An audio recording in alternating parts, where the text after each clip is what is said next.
Well, good Sunday afternoon, friends. Mark Holmes here, and as always, I want to say thank you all for watching, commenting, subscribing, and being part of the Joe Boo Sports Report. Without you guys, as well as you ladies, buddy, and we are sitting here knee deep in the off season, and hopefully, all of your any lag feature. Hold on, what's going on here? Okay, there we go. Okay, hopefully it's picking up. Okay, I think we're there. Don't know what's going on, but hey, maybe it's going to be a Sunday where shit's not working.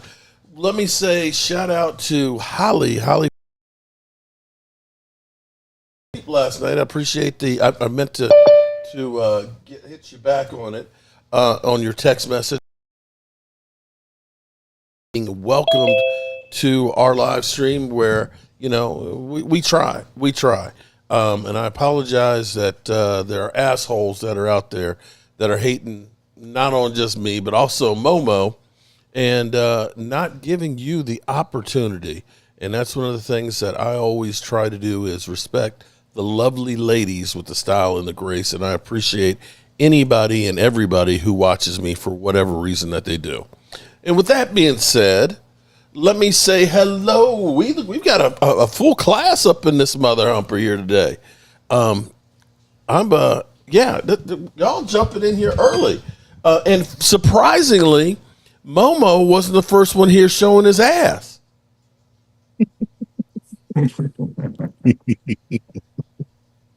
No comment, Momo? Before you get a jump on me, Mark, I want to clarify something on your last thing at Friday.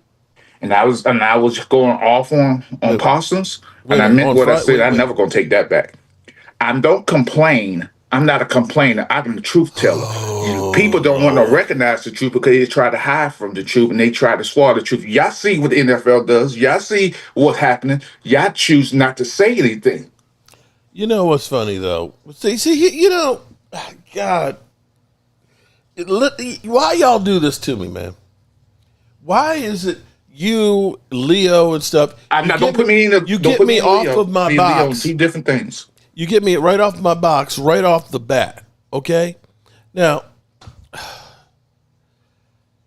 Micah Parsons, you know what? Your whole thing is, well, Micah Parsons, he ain't a good run stopper. There's a lot of players that are good at one thing and one thing only that are in the Hall of Fame. There are very few players that play great all-around game. Some quarterbacks are better as dink and dunkers. Other ones are better with the deep ball. Right or wrong? Right or wrong?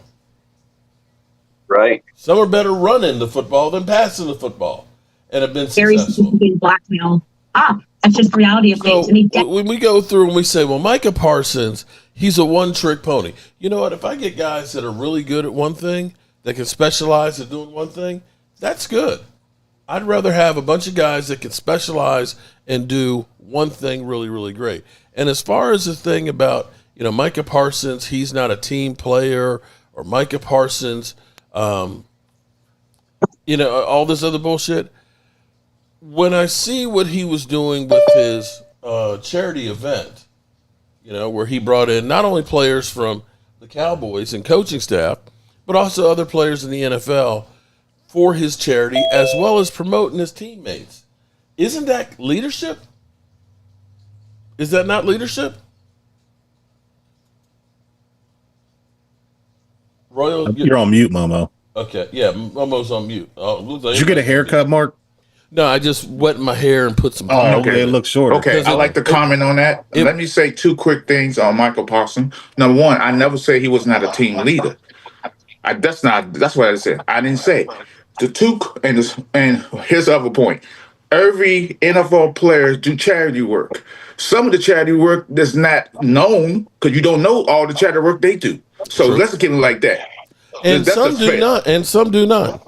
And so this when you put out there what you doing and all this other stuff, you want attention. You attention getter. That's just me. Most players like that don't want the attention. Now he's a specialty. He's a special player. I give you that. But specialty players like him are good for the third and passing downs. He's not those type of players are not going every down players. And you know this, Mark.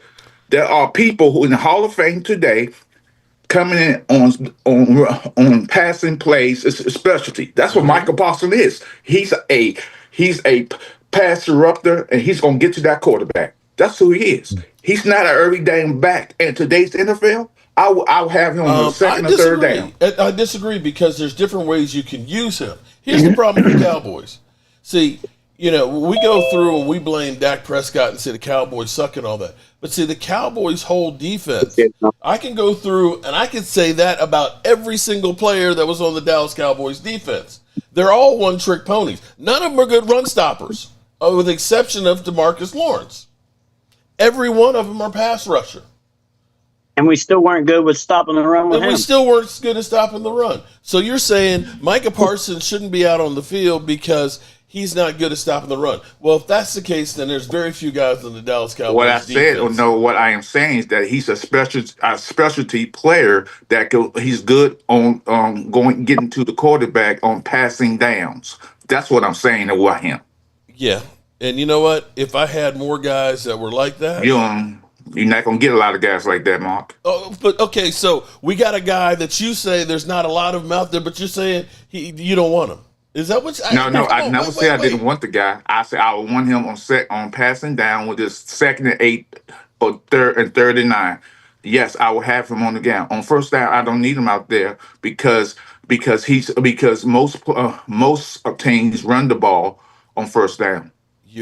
I think we're going to use him to his full potential at the linebacker and rush position. He can't cover the pass. He's not a linebacker. He can't read defenses. So let's stop all that noise. Oh my God! And so everybody, so everybody else is though. But everybody else is. Okay, all right. Let's move on, Mark, because you ain't gonna win this battle. No. I'm sorry, Momo. I gotta say you're stupid on that one. Thank you for the compliment. I appreciate it. Because here's what I'm gonna say. What's amazing is we had with Micah Parsons last year and without Micah Parsons. That defense was night and day different after he came back from injury with a bunch of no-names out there. And see, I agree with you. Here's the thing. Here's the problem with the Cowboys. That's why you had a bad defense then. That's all that says. Thank you. But he made that bad defense a hell of a lot better. But we beat Washington. We beat Washington one time with a bad defense. With a bad defense. Yes. Yeah. And we almost beat you the second time. That's pretty bad. Yeah, we sure did. We were horrible. Here's the thing. Washington and Dallas always going to split. That's the history of the game. That's history of football. It's in rival. I don't want to keep talking about Michael Parsons because he's not even on my radar. Okay. But see, here's the problem with Cowboy fans and people. They'll look and say, well, Micah Parsons is not good because they're not stopping the run. The reality is when you look at the Eagles defense, they're not relying on one guy. They've got people across the board. If I had two mean son of a bitch linemen in there that could put pressure in the middle, Micah Parsons is going to be even more effective. Micah Parsons is getting double and triple team on a regular basis. That defense is still lacking players. We didn't have a good of defensive line as even the Commanders had. You got to look at it and say, you guys had a hell of a lot better defensive line than we did, Momo. What's so funny, Loyal? Making Leo laugh. I know, I'm laughing at you, Loyal. I swear to God I was, yeah. Because I put my cowboy hat on. Yeah, I knew what you was trying to do. Oh, Lord. What's up, Mark? It's going to be I ain't saying nothing, but what's up, man? How you doing? How's everybody doing today? Good. Yeah. You know what? Before we go any further here, I'm going to touch on, because some of y'all just got in here, I'm going to touch on something that really bothers me, okay? And that's because I can say that, Holly and her experience on another channel, the way people treat each other. We get, and maybe I'm a little more sensitive because I just lost my father-in-law and my dad's been sick. And hey, Holly. I've had a lot of people around. But, the way we treat each other is some bullshit. It's one thing to clown somebody about their team and stuff, but when you literally say shit like, oh, you're just swinging from his nuts or get your head out of his ass, is that really necessary? That kind of stuff. Or, when somebody makes a comment that you've got to just literally belittle them. Come on. Can we treat people like they are people that matter? Because I don't want to be that channel. What's up, Alan? You know what I'm saying? It's downright disrespectful if you ask me. It's all fun and games for me. I don't. It's one thing for me to get, the emails that I do from some of the trash that I do and things like that. Whatever. I guess in a way, I'm happy that people watch, but it shows how low some people really are, and I think we need to get away from that.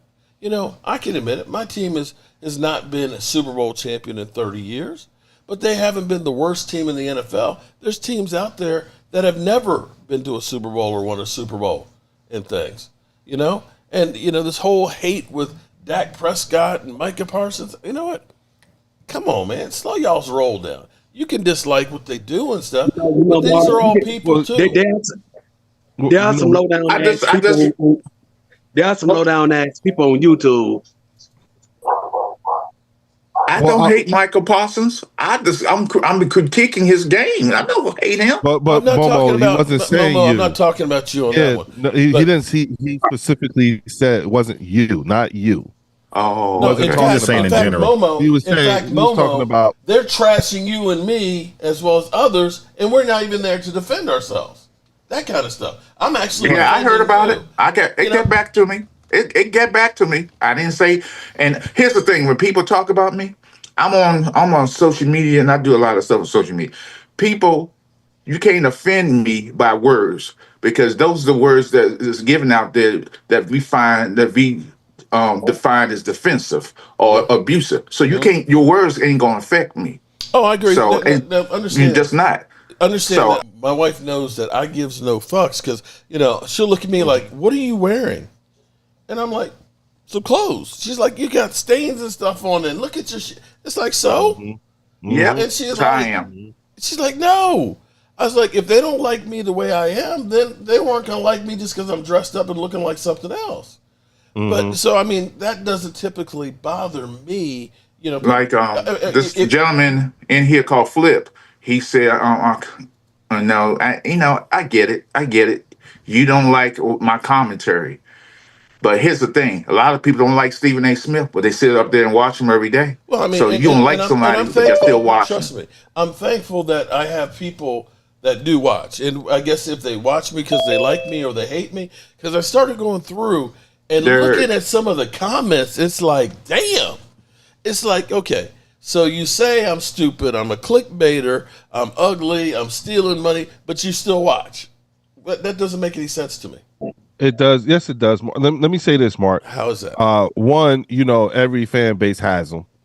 You know what I'm saying?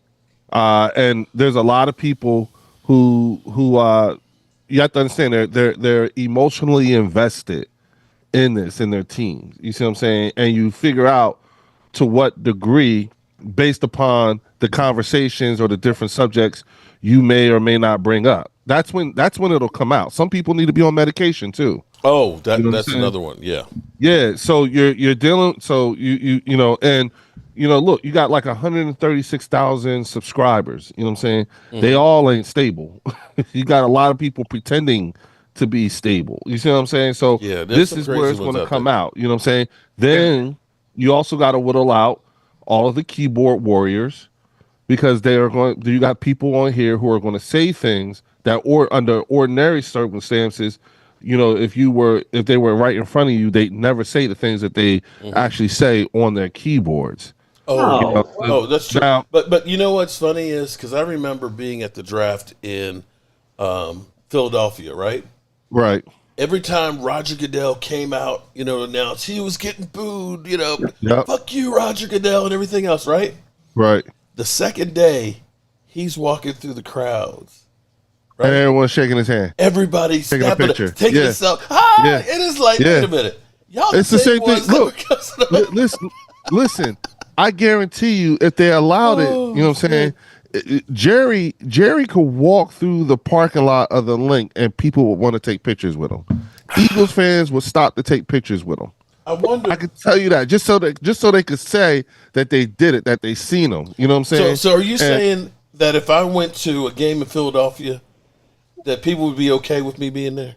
Oh, you'd probably end up having a good time, a better time than you think you would. You know what I'm saying? Even when they're like, even when they're talking shit to you, somebody might be talking shit to you, but at the same time, they're making your brat work. You see what I'm saying? They're making your sausages and stuff like that. It's just the way it's just the way we are. Wait. You said somebody talking shit while making his food? Yeah. Yeah. And he gonna eat it? Listen, Derek, I understand completely what the implication is, but at the same time, if you've never really experienced it, you wouldn't know. Which is why I'm telling you. I get it. Philadelphia Eagles game, like the whole being in the parking lot, the whole tailgating thing. It's a thing. You know what I'm saying? And there's a lot of jostling around. Oh yeah, there's nasty fans in any fan bases. Even you'll have people from other fan bases that'll walk by and everything and talk smack, but then they'll end up probably eating or having. You're right. Music. They do that. You see what I'm saying? It's just the way it is. I mean, there's rude Cowboys fans too. Yeah. So. Now let me say this. I will say, for the sake of this particular channel, you know what I'm saying, and the environment in which you have created, Mark, you know what I'm saying, it is one that allows for someone like myself and someone like Momo who are non-Cowboy fans. You got that shit right. You know what I'm saying? We come here, you know what I'm saying, and yes, there's some back and forth, but it's never gotten to the level that you're talking about in terms of the vitriol. You know what I'm saying? Like, what did I say? I was like, my biggest thing was getting back at everybody who said the things that they said to me at the beginning of the season, but it wasn't, nobody crossed a line. It was always from a fandom perspective. You know what I'm saying? I experienced the Cowboy fandom in all of you, you know what I'm saying, as you experienced it in me, but with respect. You see what I'm saying? Yeah. So much so that beyond the channel and the football, you know what I'm saying, I genuinely care about all of you guys' well-being. You see what I'm saying? Beyond football and vice versa. When someone's missing or things get, we all care. You know what I'm saying? Aisha, you know what I'm saying? She's a Giants fan. You know what I'm saying? But who rocked with her when her mother passed away? Who rocked with her when she was going through her mental health challenges because she was feeling low? You know what I'm saying? So these things. So there's a history, and again, you created that, and you created this environment. There are just some people who just can't handle it like that. You see what I'm saying? And this is just Leo being beyond, the Eagles and the football and all that other stuff. This is Leo being a person and saying, hey, I really appreciate that because I've made I don't make friends very easily. You know what I'm saying? In terms of, like, I don't consider people like really good friends, but I look forward to talking with you guys because this is something that I like. I love football. And the other thing too is that you don't really get to enjoy football until you are around people who have a difference of opinion. That's when it gets fun, because you know what? I don't want people blowing smoke up my ass all the time, talking about my team in a good light. I want to know what I don't see, and then be able to have that intellectual conversation. You know what I'm saying? The back and forth, so long as we make it make sense. But I have at no time felt like someone has crossed a particular line and being overly disrespectful. Okay, can I say something? And kind of I see you. I love weed. Okay, I said, let me say that. I have been on. I love weed. Just messed that whole thing up. He had all the brotherly love. Fuck the Eagles, man. Right. I love you too. I love weed. Yeah. So let me say this about me as an individual, as a person. Been on multiple channels and different things. Right on. I've been on Washington streaming things. I've been in their comments. I get trash because I see things that Washington don't do. I see things, boy, and when this Daniel Snyder's and the names change, stuff like that, I got trash by content creators. So what you're saying is nobody likes you.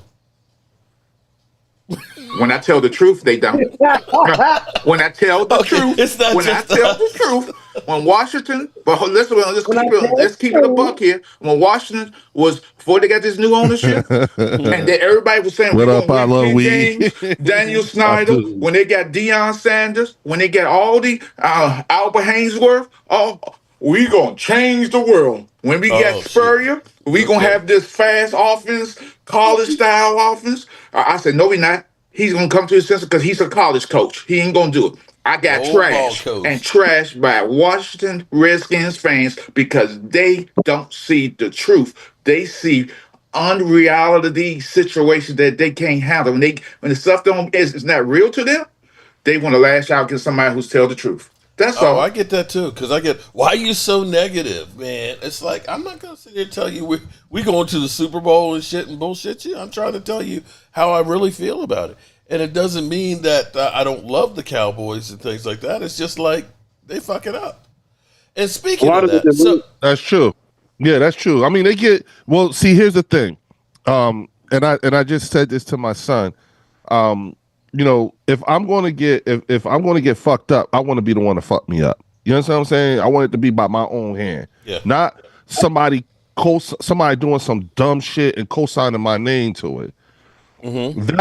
That's where the protective side of you comes into play, Mark, in terms of having to police some of these people who jump into your comments, who jump on, you know what I'm saying, and say the vile things that they say, because that's not you. It's a reflection of you. Okay. And that's not how you operate. You never have. All right. You know what I'm saying? So regardless, we've had our kumbaya moments. We all love each other and everything else. And everything. Yeah. I mean, we don't get me wrong. It's not some kumbaya all the time or anything like that. I'm only just talking about in terms of you've been an asshole, man. Yeah, but not not on. I'm football asshole, not life asshole. Okay, all right. And then you got people who are life assholes. We'll go ahead and move on because we're not going to spend an hour on it.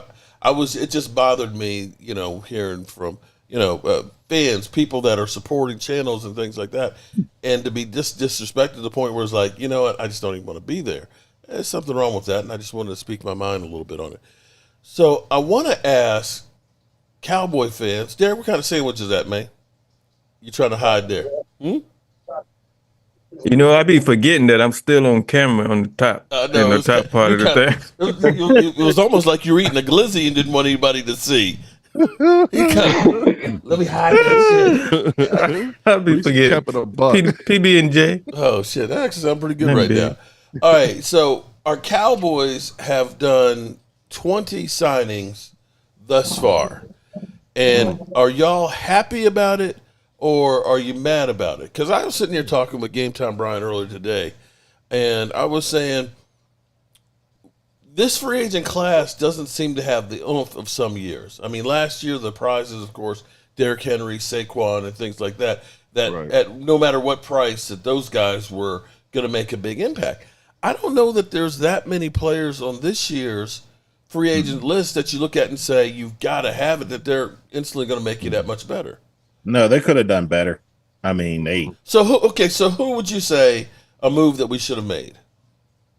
I like DK Metcalf. I know a lot of people are like, oh, he's old.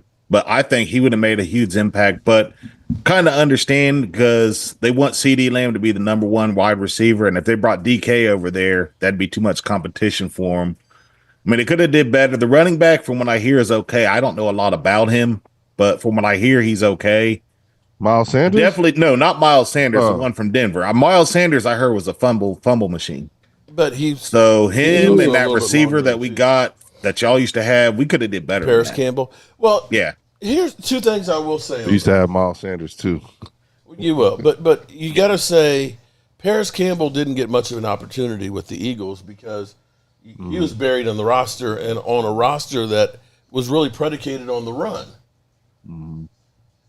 So very rarely did they go to get Paris. I'm not going to say that he's going to be good or anything like that. And I can say the same thing about Jonathan Mingo. Mingo got here in the middle of the season, didn't have much time to work, and he's working with Cooper Rush. That's not much better than the situation that he had in Carolina, and the same thing with Miles Sanders in Carolina. You weren't exactly on good teams. That's not to say that, I think Miles Sanders is going to be like Derrick Henry. No. But I can think about Darren McFadden, who for 3 years before he came to us, he was 3.3 yards a carry each year. He came to us that next year, he was like 4.6. So if we have a better offensive line and things, maybe these guys will be okay. But in the grand scheme of things, I'm still not sure why we didn't re-sign Rico. Rico was one of the better free agent running backs that were out there, and it wasn't a whole lot of money that he got paid. I mean, we keep losing more and more pillars. Like I said, D-Law, Zach Martin. But hold on. D-Law only played a couple of games, and so you didn't really have him last year. And I mean, he was still a huge part of our defense, though. Yeah, but before he got kind of going downhill the last couple of years. You know, that's one of the ones that I'm not sure. I had been the year before on it being okay if we had traded him or gotten rid of him. At some point, the guys start getting older and older and older, and it's time to say, can we get something for them? I mean, I guess the frustrating part for me is not so much that we're getting rid of them, but who we're replacing them with. That's what's frustrating. I mean, you want to get somebody that you can say, okay, this guy can hold the fort down and give us some stability, but they keep just going out, just picking up players off the street. That's Mark, what it feels did you guys in your free agent signings, right? Did the Cowboys at any time or any, not free agents, but just period, you guys didn't lose any picks this year, did you? Like in a trade or anything like that? We gave away a pick for a trade. Right. Yeah, okay. Late round picks. I mean, yeah. So how many do you have going into this draft this year? 10. We have 10. Y'all got 10 picks? We got 4 comp picks. We got 3 5s and a 6. We got Plus, is that with the compensatories, or that's still got to add the that's comp what pick? we have right now with the comp. Yeah, we have 4 5s. Oh, good. But no, y'all 4. good. Here's my thing about signings, guys. Y'all good. A lot of signings are just for training camp. It's just training camp. Half those rosters, half those folks is not going to be on the team when the first kickoff come in the regular season. Because nobody plays in preseason anymore. We already know this, son. What I'm saying, listen to me, Mr. Garrett, please. We already know that some of these players that we signed are going to be camp bodies, bro. All I'm saying, Garrett, Mr. Thomas Garrett, all I'm saying is that there's a lot of times people get hyped over all these signings. Oh, he got 20 signings and think some people do. You do have fans that tend to get excited about all of this. And when these players get released, they want to get mad and raise hell when we try to tell them day one that some of these players are not going to be here, so don't get too excited now. Yeah. I'll be honest, Thomas. My entire outlook in terms of what could be or potential when it comes to Dallas just changed. I didn't know y'all had 10. After even losing the 4th round, y'all still end up with 10. Yeah. But there's that's like the same position that we're in terms of your ability to retool. Come on, Ted McMillan. Come on, Ted McMillan. No, y'all got 10 picks. Oh yeah. Like the way I'm looking at y'all, it just changed. I didn't realize that you had 10 even after losing a 4th. We still got to make the right move. I just want to see them come out swinging in the draft. That's all I know. That's my whole point. Because we haven't really done a lot in free agency. I don't want another. Wait, Loyal. I don't want another Mozzie Smith. I think that Mark's question was too soon.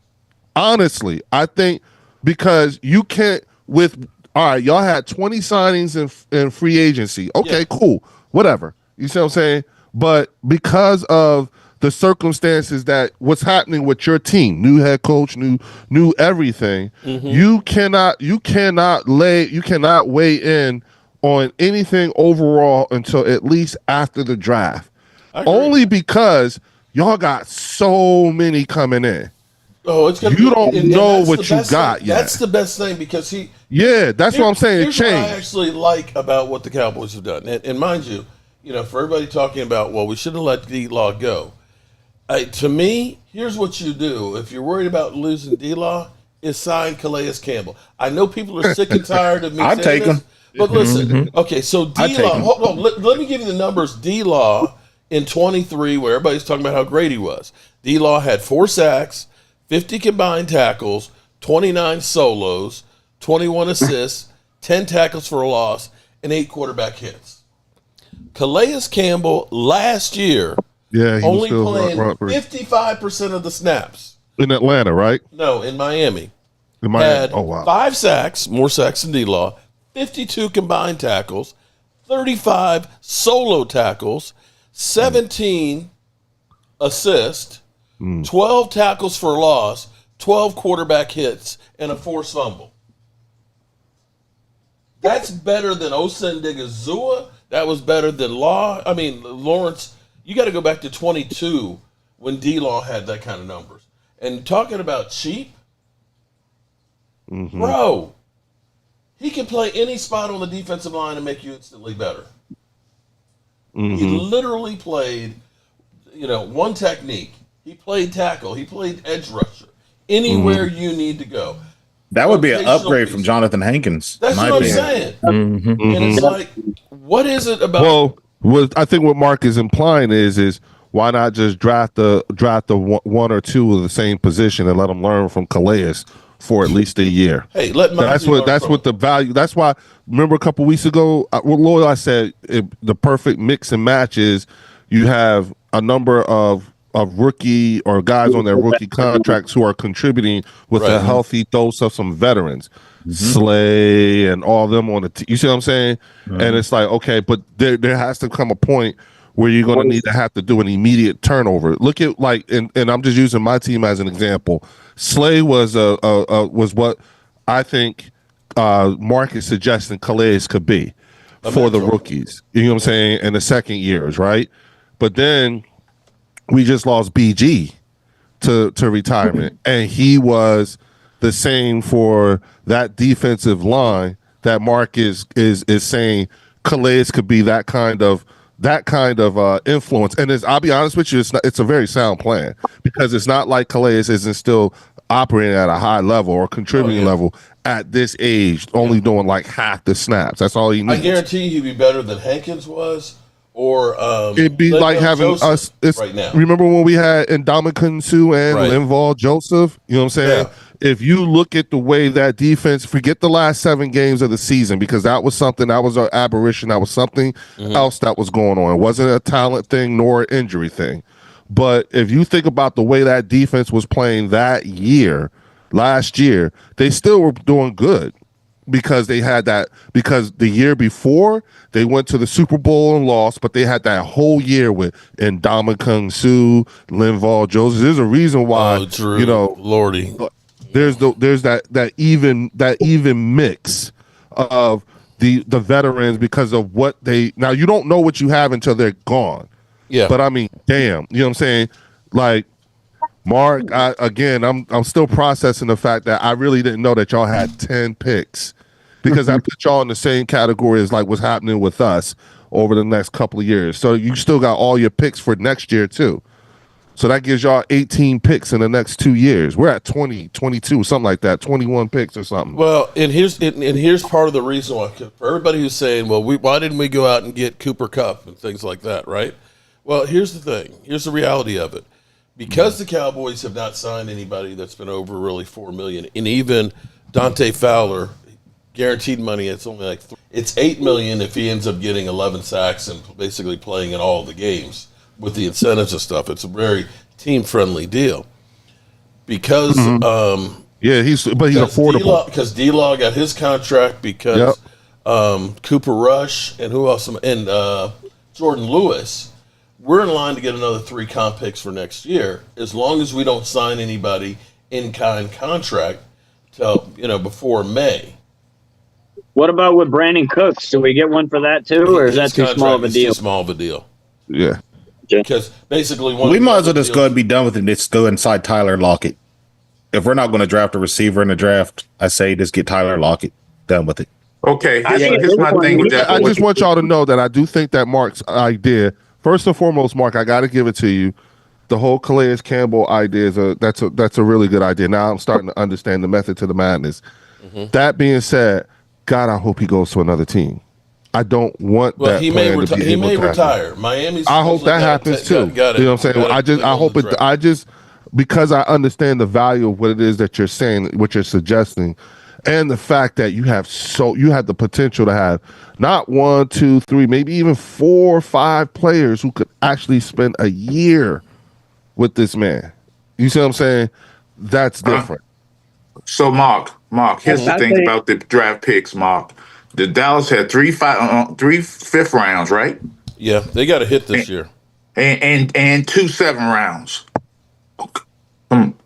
So I understand having a lot of picks, but when you get down to the later rounds, once in a blue moon you found a jewel or a steady player, but you're not going to be. Those are fill-in players. Yeah, in my mind. Picks to do that. Dewan Blaine is a 5th round pick. Yeah, there you go. Dak was a 4th round draft pick. But here's and they typically do better in the later rounds. Was an undrafted free agent. But here's the thing that you have to like about at least what the Cowboys have done. They've gotten guys that at least at some point had some talent, but for whatever reason have not shined on the roster that they've had. And with most of them, with the exception of Solomon Thomas, and I think Solomon Thomas added to the rotation on the defensive line definitely helps, along with Dante Fowler. You got guys that are going to be fighting for their next contract. This is contract year for all of them. And so you're going to see some guys that are hungrier.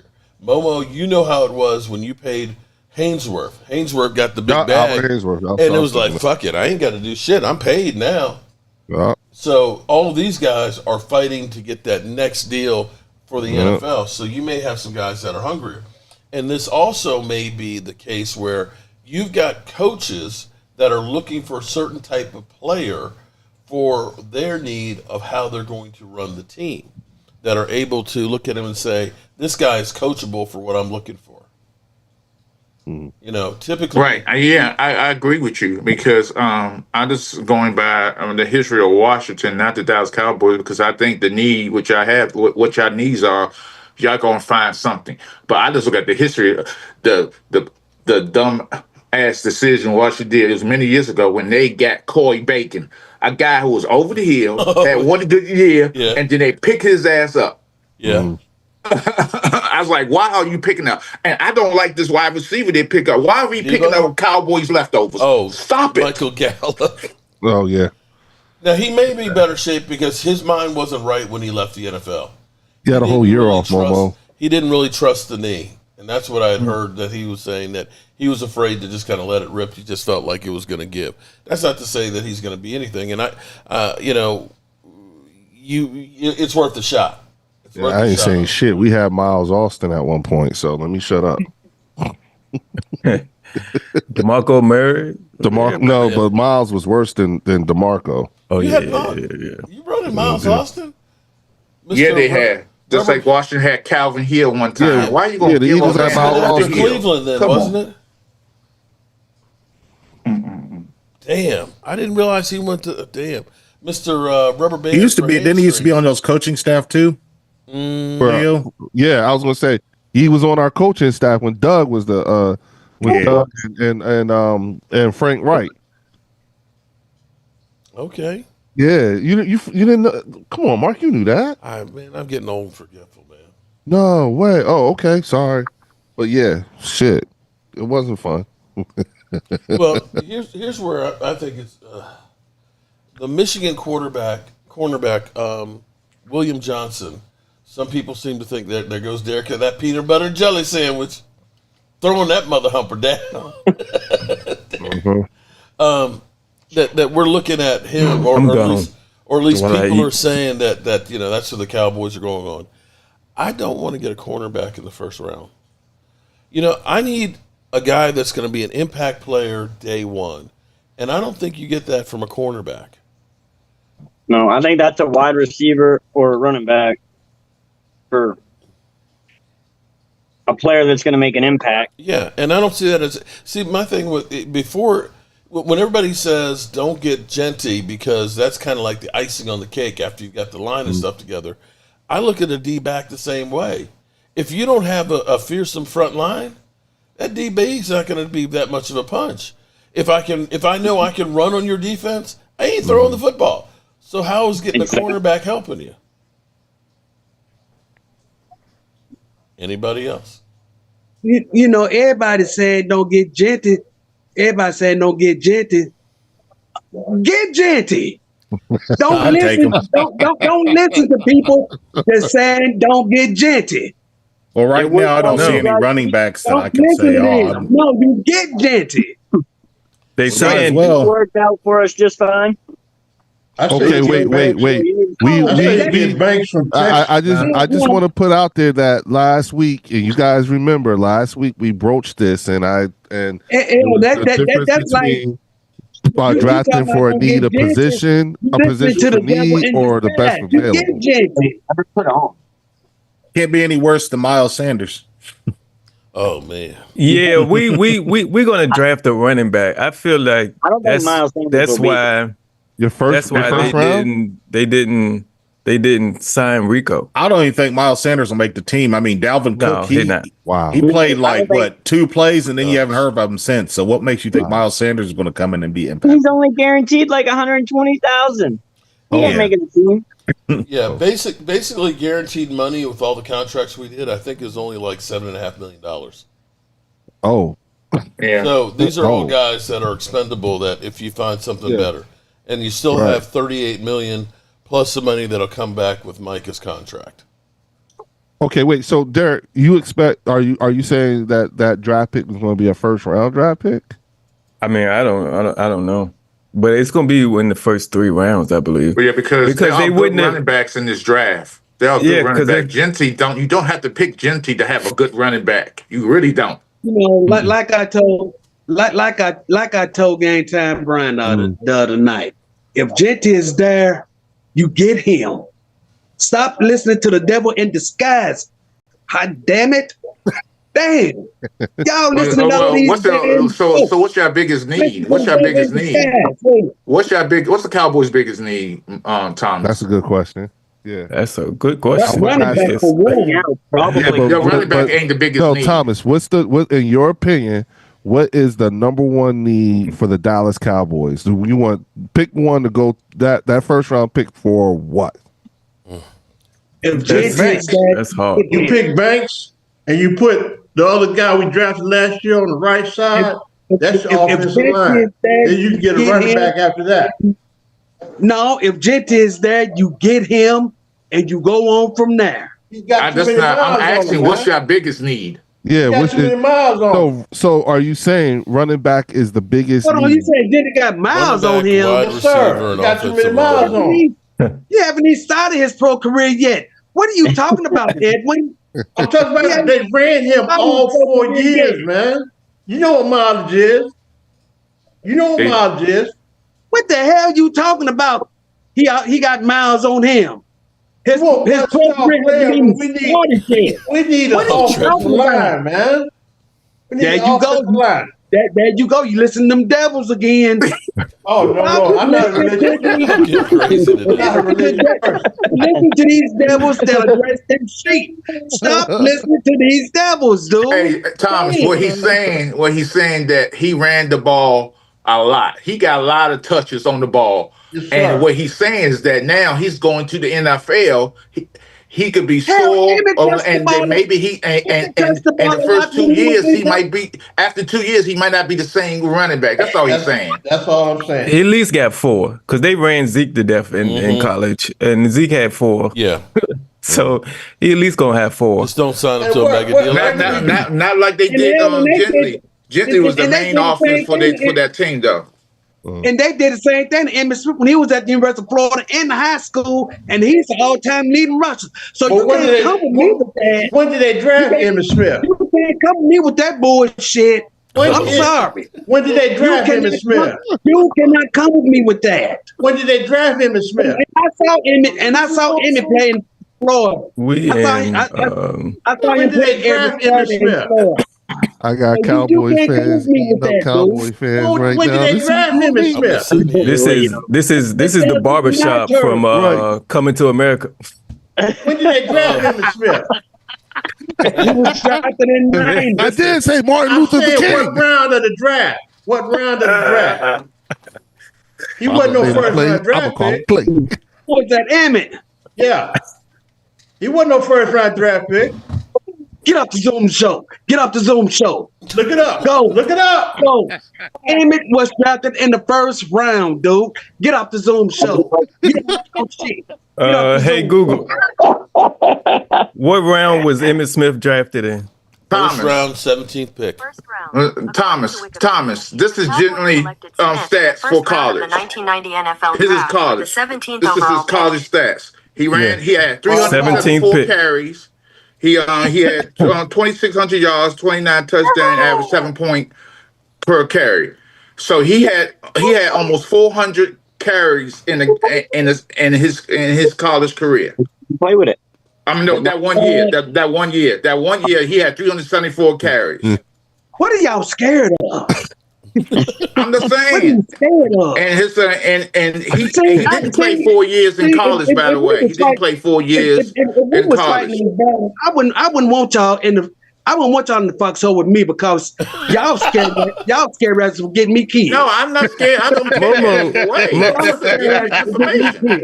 I don't want you in the Fox hole with me.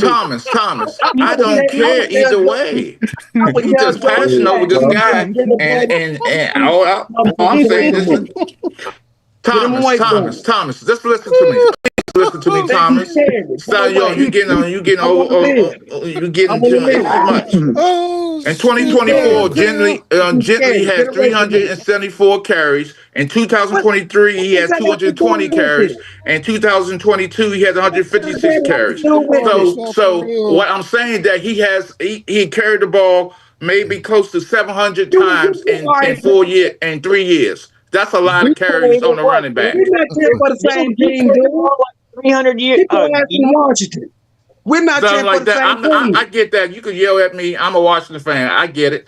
I don't know what I'm talking about. What I'm saying that he got close to 700 carries in 3 years. That's a lot of carries. You need to be worried about Washington. No. I'm worrying about your health right now. I love you, Thomas. No. Can we hug it out? Can we hug it out? You can't hug me, dude. I don't want that Washington stink on me. I'm just trying to hug it out. I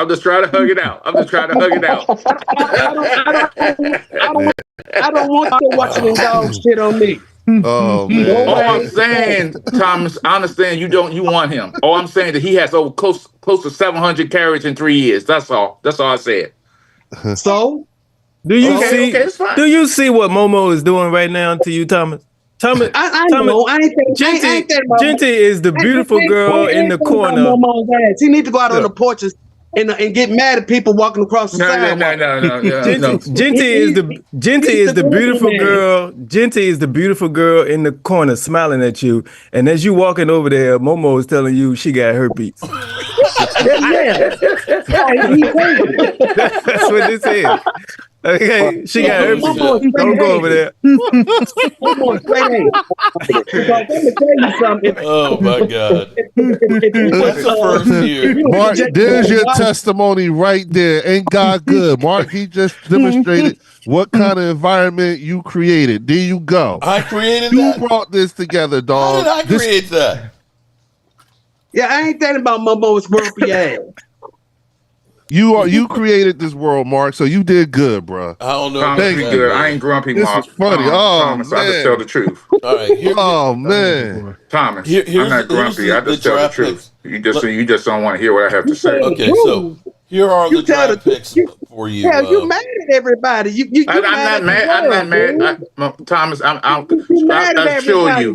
can show you in my life. I ain't mad at nothing because I got better things to be mad about. I mean, I'm not mad at this world because I live a full life. If I die today, if I die today, my family be well taken care of. So I'm not mad at nothing in this world. I'm just on here enjoying y'all company. All I'm saying is that when you have in today's NFL, they don't value running backs like that anymore. That's all I'm saying. We do. Until the last year. Yeah. Don't. Hey, I don't take my. I see. Don't be co-signing my name to that shit. Hell no. But here's the thing: the last two running backs that we drafted high have had success. DeMarco Murray and Ezekiel Elliott. So I think that we get also Genty. And you had longevity with him too, and you had him for a while. What up, Aisha? So, I mean, I figure, what do we got to lose by signing Alshon Genty at this point? Well, is the remember now? The original question was, and I was asking Thomas. So, in his opinion, the number one pick should go to a running back, Genty, if he's there. That so is that all I'm saying is if he's there, get him. You got to take him. I'm sorry. So running back is your biggest need in your mind. No, we got a lot of these. You got to take him. So then you're just wasn't necessarily the biggest need that we had when we drafted him. If you let him go by, you got to take. You're drafting for best available. Yeah, we got a lot of holes. Yeah, that's why I'm like, that's a tough question. So we get what we can get, and then try to fill those holes. Y'all didn't give him a chance to break it down. Yeah, if he's there, you take him, and once you take him, that's when you go to work and draft for needs. Okay. Mm-hmm. Okay, best available, and then Thomas, and then everything else. I really like you, and I think you like me. I think you like me too. We gonna do a podcast together. I'm gonna have you on my podcast. Two grumpy old men yelling and screaming at each other. We gonna do that. I gotta get my boy Thomas up there, bro. That sounds like some elementary. I like you, and you like. We gonna have a Tyson and Roy Jones rematch or something. It's not gonna work, dude. Damn. Hey, Thomas. Thomas. That's all I gotta do is just nudge, Mark. End of the day, it's no hate. It's all love here. We got game time. It's no hate. It's all love here. Yeah. All you gotta do game is time's coming in hot. Look who's in the house. I'm muting you. Game time, Brian. Hey, what's up, game time? There he is. I don't feel the love in this room no more. Hey, game time. Oh man! Shout out to We the Ones, man. He actually sent me an email that wasn't an email, a hater's email. Hey, Thomas. And he's an Eagle fan as well as a channel member. Hey, what did he say? Hey, Lloyd Cowboy. Everybody. I'm sorry. I heard something burning. I smelled something burning. What's going on? Hey, good though, right? We're just having a good time just talking about football. Yeah, you missed it. We talking about game time. Yeah, bro. Herpes. You missed the barbershop. Leah, what happened? I just came in too. What happened? Yeah, you missed the barbershop from Coming to America. Oh yeah. Well, I did. Well, oh my God. Gold glow earlier. Well, Mark. You know what I hope doesn't happen. Listen, yeah, the way I did see Martin Luther the King. I did. The way rumors have been going around, about the Cowboys are going to do this, the Cowboys are going to do that. I hope nobody picks it up and says that they heard that Genty has herpes. Okay.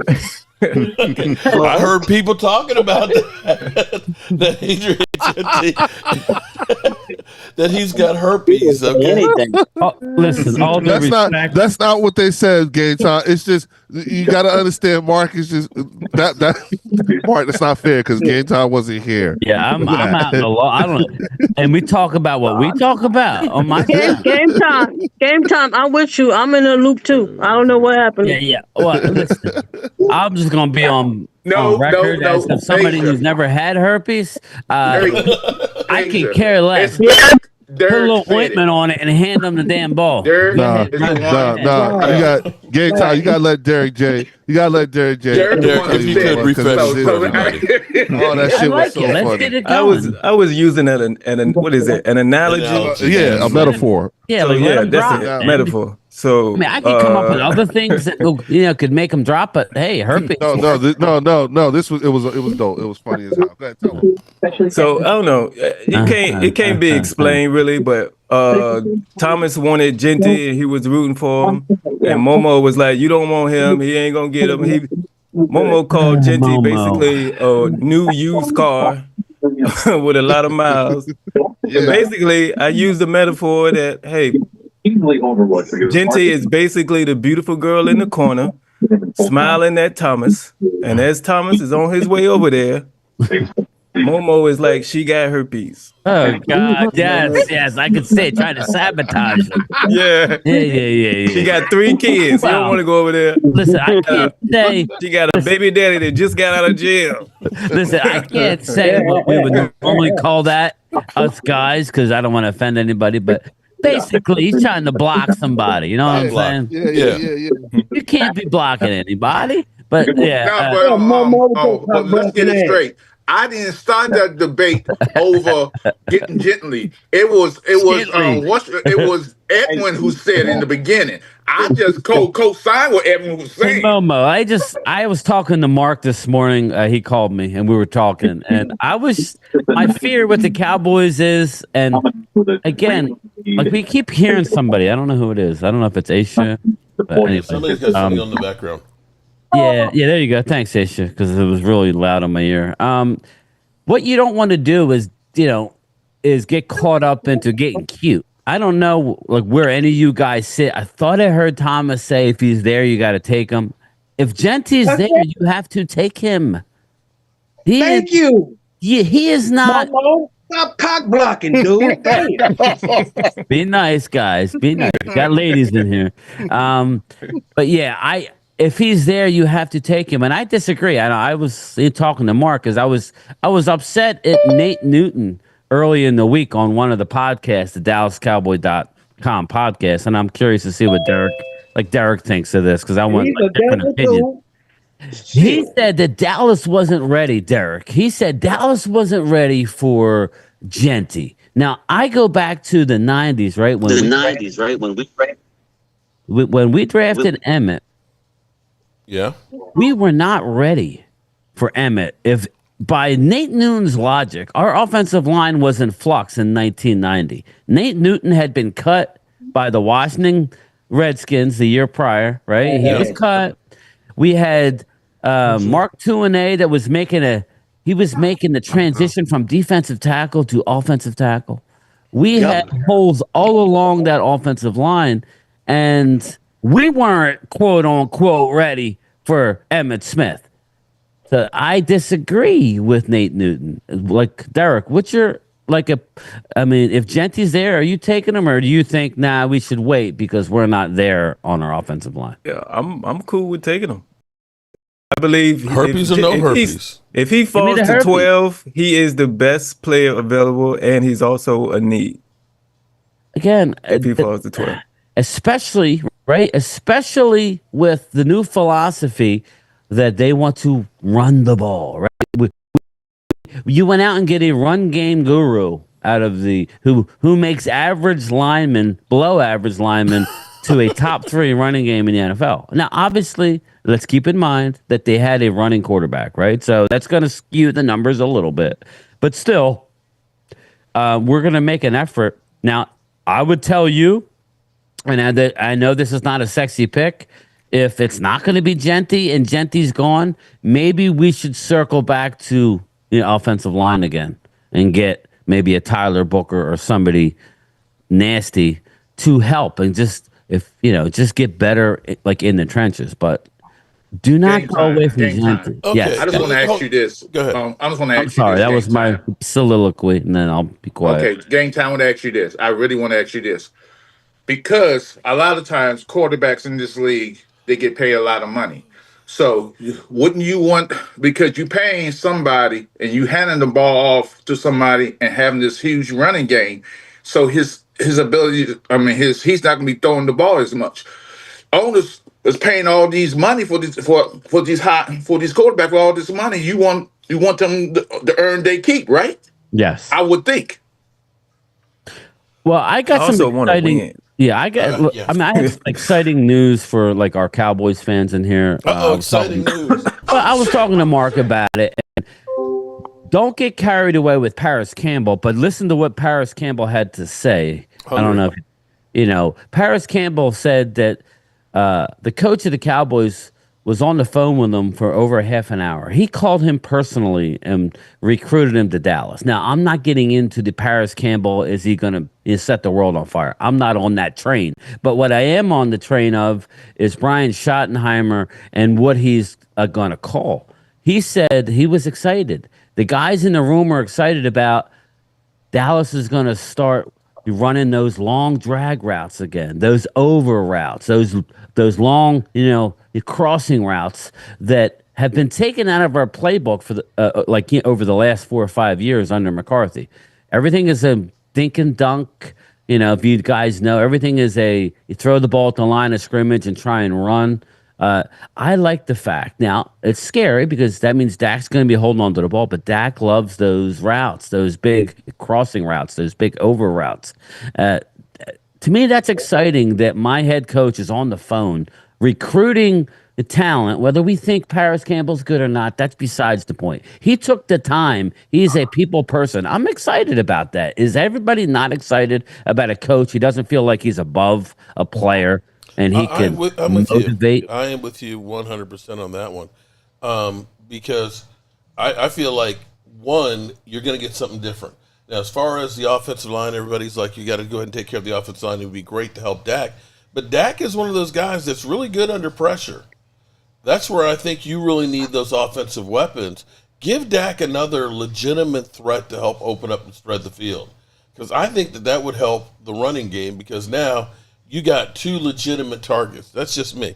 And for Nathan Newton, I'm going to tell Nathan Newton, shut the fuck up. Because here's what's funny about the idea about Emmitt Smith. Emmitt Smith was drafted in 1990. The team went 7-9, okay, after Bingo. The year of being ass. He ended up the team rushed 23rd in rushing in the NFL, and got 1,500 yards and averaged 3.8 yards a carry. So he took his knocks in, and Emmitt only averaged 3.9 yards a carry that rookie year. Right. So what the fuck are you talking about? Were the Cowboys ready for Emmitt Smith? Yeah, exactly. And that's all. I just want everybody to say that we need to stick to the board. I'm afraid of the draft. I'm going to be honest with you. I'm going to be very critical of this team. I just did a mock draft 2.0 before I hopped on here. I'll probably release it sometime tonight. And the results aren't necessarily exciting to me necessarily, but this is what could possibly happen with the rumors that I'm hearing. So make sure you check it out. But yeah, I'm worried about the draft, guys.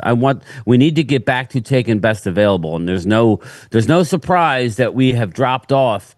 Obviously injuries, but we haven't drafted up to our standard. We just haven't in the last 3 years. Momo, how you like Michael Gallup on your team? He said he didn't want that Cowboys trash. He's muted right now. He said he loves them, man. He said him and his one knee. Washington always taking Dallas's leftovers. Yeah, going back to Dwayne Thomas. I'm rooting for the kid. I'm rooting for the kid, but not against us. I like Michael Gallup. I do. I don't know why he retired, but that's a little concerning. He lost the like of the game for a little bit. Well, again, once that happens, though, it's at that level, it's hard to get it back, man. It's very hard to just turn it 60, He just didn't trust the knee.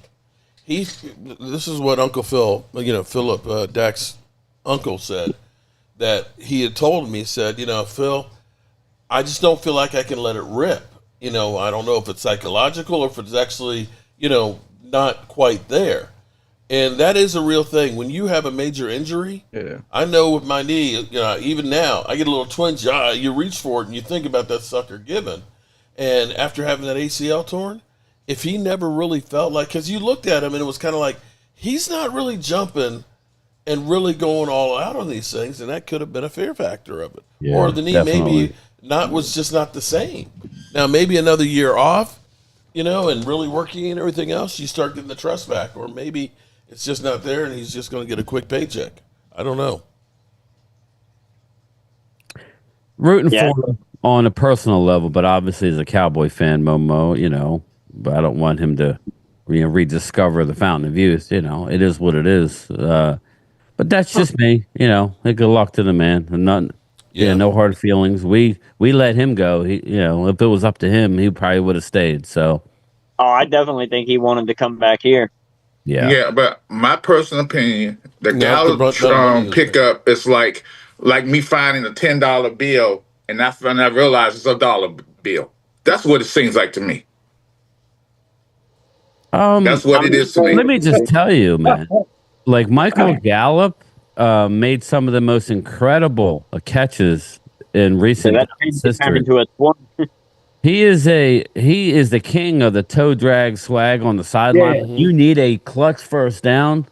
You need guys like Michael Gallup. Now, I don't know where he's at, but Momo, if he's anywhere close to where he was before the knee, that's going to help you, man, especially on third down when you got a quarterback that's biding his time, and it's hard to cover these guys for any length of time. So I would say I would be optimistic about it. I'm very optimistic, but that's all. I just know the history of getting Cowboy players.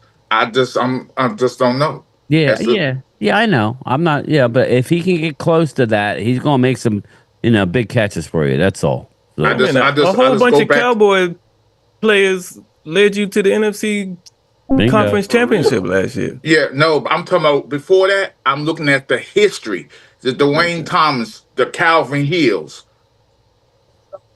I hate. I'm going back in history on how I grew up and history of Cowboy players coming there that was washed up. Well, maybe it's different. Maybe we'll see. We'll see. As well. I don't want to get nobody no herpes. Tell nobody they got herpes no more. So I'm good.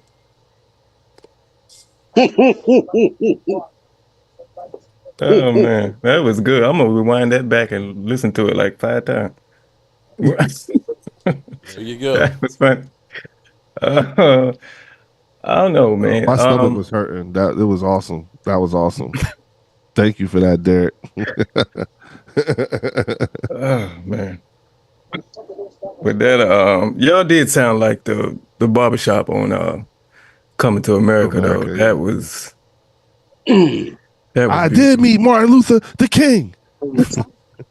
That was beautiful. But I'm okay as far as free agents. I'm glad we got Osa back. I'm glad Dante Fowler is coming back.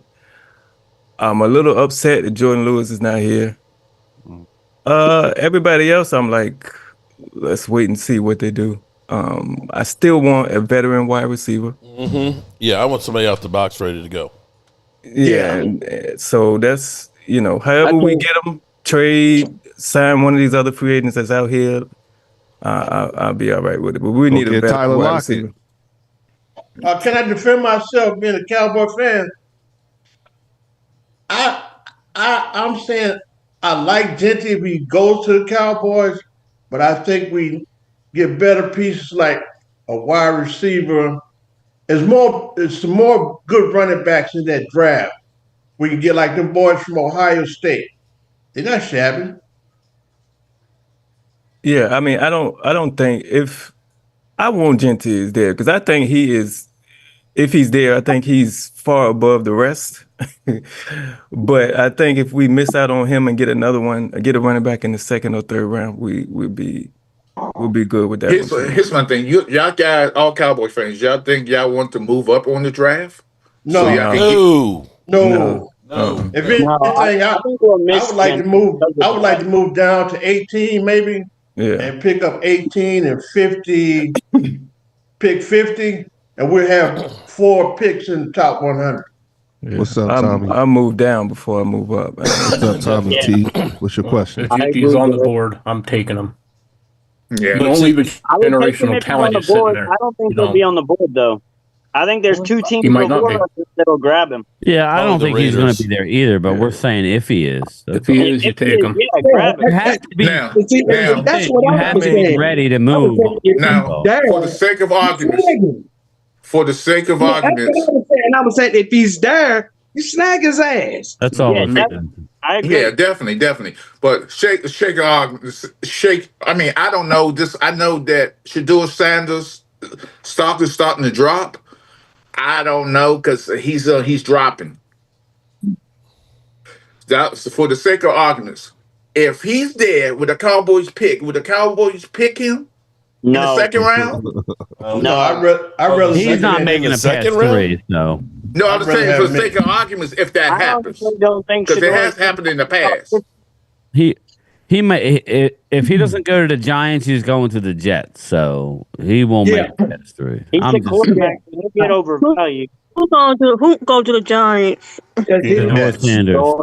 Oh, you just hit on the nail, Brian. Just hit on the nail. That's what we do, Thomas. That's what we do. Yeah, we might get Sanders. Tommy. Wow. Yeah. That's a whole nother conversation, bro. You just hit on the nail, Brian. If he don't go to the Giants, he's going right around the back to the Jets. And it just makes too much sense. Yeah. I mean, wait, didn't quarterback team needed? What were the 2 teams? Didn't Deion say he's not going to be on 2 teams? It was the Browns and somebody. He didn't specify. Might have been the Giants. I don't think he wants him to go to the Giants. I really don't think he wants to go to the Giants. Tommy T, I think sometime in the next 4 years, if not longer. I'm sorry, y'all. I'm just answering a question. Just to give you the short answer, maybe in the next 4 years. But now all these I mean, not in the next 4 years. Sorry. All these clickbaits I've been seeing lately about Jerry Jones. I wish people stop putting this out that Jerry Jones is the new GM. I wish they stopped doing that. The new GM. He ain't going nowhere. What are you talking about? There was that I forgot the guy's name who's doing things in the background. I guess Jerry gave him a little leeway. Oh, the guy. Will McClay. Yeah, Will McClay. And I've been hearing that he's going to be the new GM. These clickbaits I've been seeing. I think he will be when Jerry retires or when Jerry's gone. They did something. I remember hearing something about that. Well, Mark was talking about a position, a realignment of things, the way the succession rate would go, right, Mark? Well, I think it's already kind of happened. Okay, I agree. I would agree on Mark. Yeah, I think Will's staying here because he knows when Jerry's gone that's where he'll be because Steven's probably promising it to him. First of all, you've got now Stephen Jones's title has changed to that's it. Yeah, co-owner and COO. It used to be executive and he's VP. doing all the interviews now. Yeah, you've only seen Jerry at the press conference for twice. He's only been there twice since Mike McCarthy's been fired. That's kind of crazy. Normally we get him once a week at least. Well, we get him for an hour on the bus at the combine. Yeah.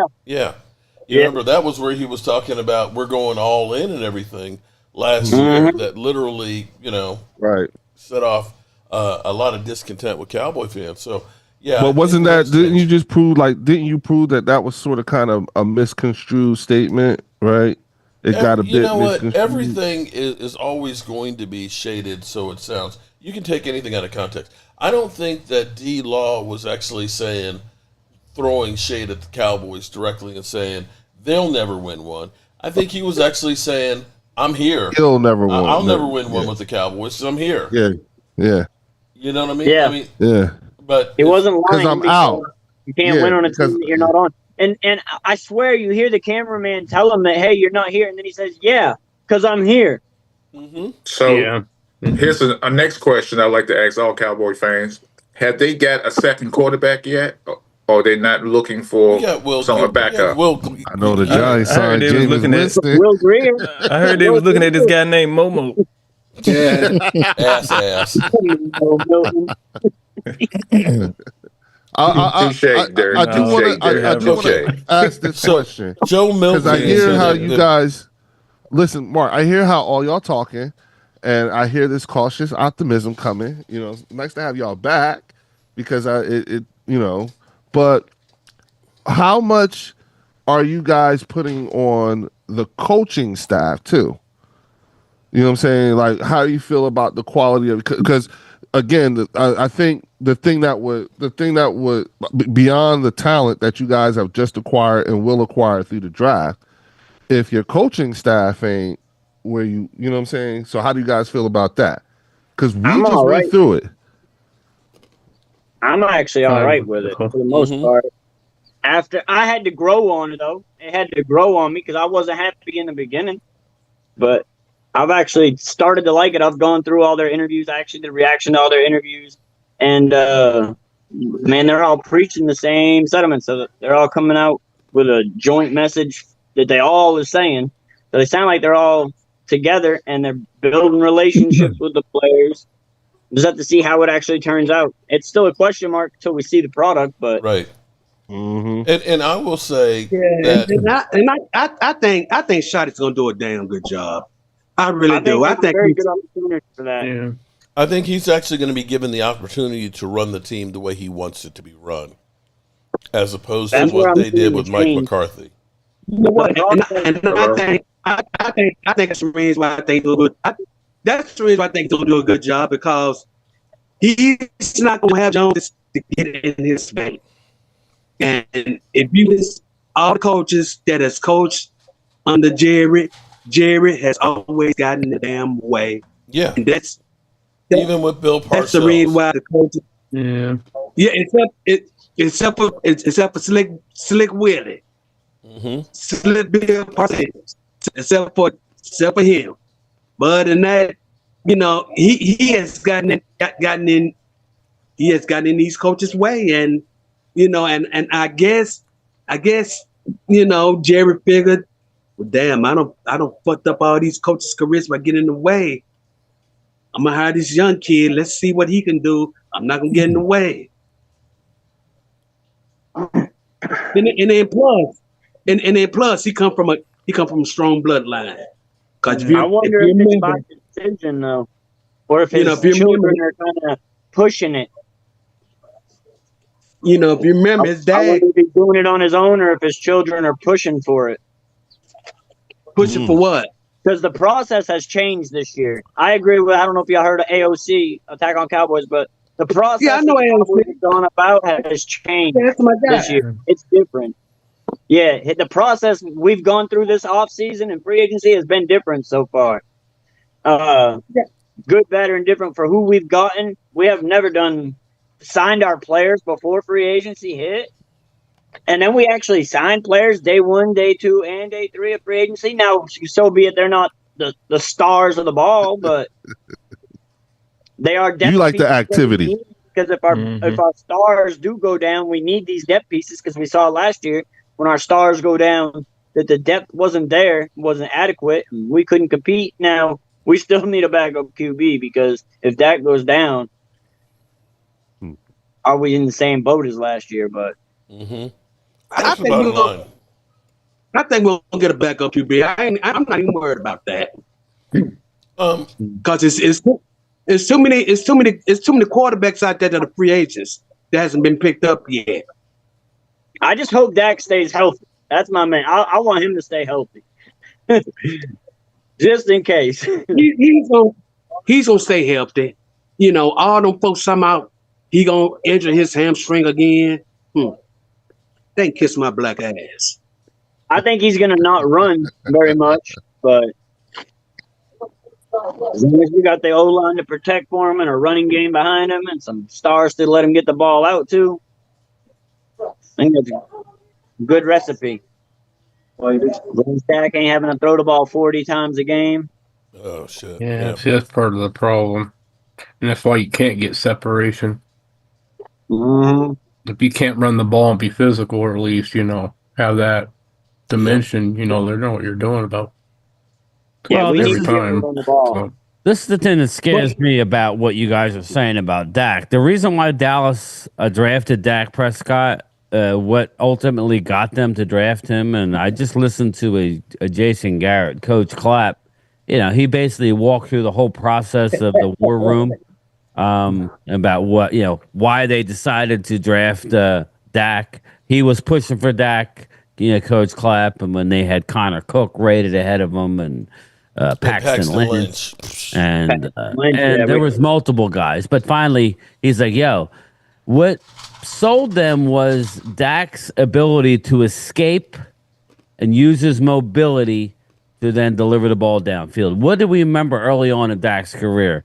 He On the move, when everything broke down, he extending plays and killing you.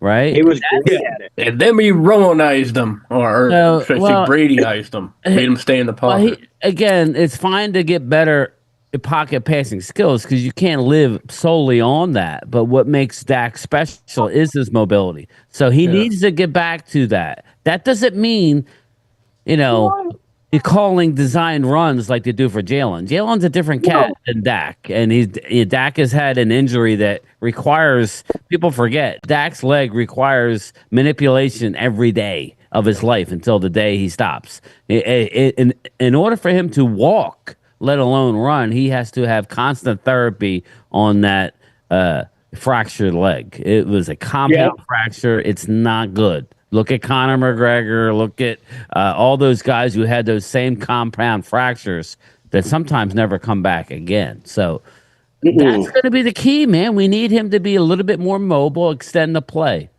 And if he can do that, well, he's going to be fine. But it's too early to tell. We're going to have to see. Well, that needs to happen, but I saw the same thing happen with Romo. Romo wasn't as stout as him, though. Romo never. Yeah, I get that. Yeah. But, yeah. I look at the league today and how it's evolved. You have to be able to do both, or at least be consistent and have balance doing both. So I don't know how many times we see a quarterback, there's been quite a few. Look at the quarterbacks that are out there. They're running more than they used to, a lot. Yeah. A lot of things are designed that way.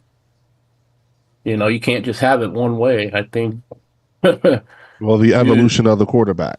Exactly. Yeah. You have to have the threat of a running. Somebody's going to run. You don't, so the defense could be on their toes, and you have to have that in this league today. Mm-hmm. And you guys have lacking big time. And you guys have yet to see what kind of quarterback y'all got coming back to you, because this is all post injury, right? And then you have an injury last season. He'll be okay. The hamstring. Yeah, he'll be all right. Didn't it rip off the bone? Yeah, they said it tore off the bone. Yeah. Yeah, same thing. I think Mark always talk about his offensive lineman had the same injury, but I think it's totally different than a quarterback. For me, it is. Well, I would say at the end of the day, I'm saying he's coming off of offensive tackle. Because an offensive tackle. I think the position at tackle might be harder because you're engaging somebody who is 280 pounds coming like a bull, and you've got to plant and drop that sucker. And you're going to have more stress than you will as a quarterback. Just the weight of that player and the weight of the oncoming player alone makes it, because he's going to be a much bigger person than the quarterback. Every single play that tackle is but here's the thing: people tolerance of pain is different. Yeah, you had a guy who literally had his different. Okay. You don't think that guy's already been through some pain? I'm not saying that he's not be pain. What I'm saying that during the course of the season, his tolerance of pain might not be the same he did 2 years ago or 4 years ago. I'm just saying, older you get, your tolerance of pain goes down. Yeah, that's an unknown thing to me though, because we never know what someone else's tolerance is. It could be good, could be bad, but it could have. I'm 63 years old. My tolerance of pain has dwindled over the years. Bro, I'm in pain every single day. I got to the point where I just ignore it. It's like this. I'm with you, Mark. Okay? Yeah. No, seriously. Yeah. It's like this. People say, how's your knee doing? Because people know I've had 6 knee operations, right? Yep. And then I think about it. It's like, oh, shit, that motherfucker's hurting today. Yep, that's exactly how I feel, too. I literally, I rolled over in bed, and all of a sudden I heard pow. My wife was like, "What the hell was that?" I was like, "Oh, that's my knee." I'm just used to it. You just yes, of course. Of course, don't faze me any. But again, everybody's a little bit different. Some people, you get stung by a mosquito, and it's the end of the world. Yeah. Mine or somebody pick up some, younger folks who don't work much, and they end up picking up 20 pounds. Oh, this is too heavy, because they don't do work. If you're not used to something, doing something on a regular basis, your pain difference is going to be different than somebody else who does it on a regular basis who do this. I'm just saying that I think Dak will be fine, but I think y'all really do need a quality quarterback, second or third. Look, here's the reality. There is nobody out there that if Dak Prescott goes down that's going to take us to a Super Bowl. And quite frankly, here's the thing that doesn't make any sense to me. Why not just go ahead and bring Trey Lance back? You already invested a draft pick for him, right? It's not like you're going to have to pay him $5 million this year. At least he's been here and you know what you got. Who out there? Wayne Flacco available? Huh? Flacco's available, right? Who? I heard that they, when they offered Trey Lance, that his management turned it down. Well, okay. Now, I don't know if that's true, but I heard that. Okay. But isn't Flacco available? Yeah. Yeah, I've been saying that too. Yeah, I said that, Drew. Hey, Drew. Hey, Mark. I think someone banned Drew or muted him or something. You might want to check that. On which channel? The Mark Holmes channel, the Dallas Cowboys. Your channel. He said your channel. He's streaming on two, though. I think. Oh, okay. Not the cooking one. I was seeing Hey, Leo. Hey, Aisha. You better take care of Ojo Labby. I ain't clean. Oh, hey, listen, yeah, we've got some things that we need to do, but yeah, I'm excited about having him. I'm excited about the whole Georgia tie-in and stuff like that, I just like taking our players. Hey, keep not paying them. Keep underappreciating them. You know what I'm saying? Yeah, we appreciate them. So I'm excited. I was seeing over here, Drew was saying that Michael Gallup was part of those stacked teams that Dak Prescott had. He had one good year. He had one good year his sophomore year where he was over 1,000 yards. After that year, it was 800, and then it was back down now I to can see Drew. Hmm? It says, "Can you see me, Dak?" Oh. Nothing. Drew's back. Thank you, Mark. Drew's back. I didn't do anything to help get him back. Yes. Oh, well, someone must have unmuted him or no, he might have got himself a snacky snack and then came back. Oh, because he wasn't blocked. Yeah. I went through and I looked, wasn't, but we can block him. Okay, yeah. He texted me. Okay, all right. Yeah. What else y'all got to add to this conversation? Anybody else with any sexually transmitted diseases? No, but my colon is clean. In case y'all were wondering. Hey, oh, how did it go, Derek? It went well. It went good. The prep was the hardest crap. I threw up in the morning time. Yeah, that drink, that nasty your drink. colonoscopy. Yeah, I got mine. I guess a couple. I guess when I guess years ago now. Huh? You had your colonoscopy. Yeah, I got it like 2 weeks ago, week and a half ago. I didn't like drinking that stuff, Derek. That was the hardest thing. Yeah, that's the hardest thing for me too. And how it happened for me was, there was a holiday, so I started, fasting. You can't eat anything, and then you had to drink all that crap. And then I realized it was a holiday, so I had to wait an extra day. I went like 36 hours without eating. I was dying. Oh, no. I'm going to tell you. Right. Actually, I was getting on keto the last time I got one. And so I fasted the day before that, and it made life so much easier. Yeah, you're hungry, but you didn't have a whole lot that you didn't spend the whole time in the bathroom. It was easy. Yeah. I was starving, though. It was quick in a hurry in the recovery room. Mm-hmm. You in there so quick. And then they get you up out of there. They say, "Hey, you ready to go?" Like as soon as you wake up, "Hey, how you doing? Wake up! Hey, you ready to go?" I literally woke up and grabbed my cell phone and shot a video. Talking about, I can't even feel my arms right now. But they get you out of there quick as soon as you wake up. Is your ride here, Derek? They actually is your ride here now. You got somebody to take you home. The first thing they ask you. Yeah.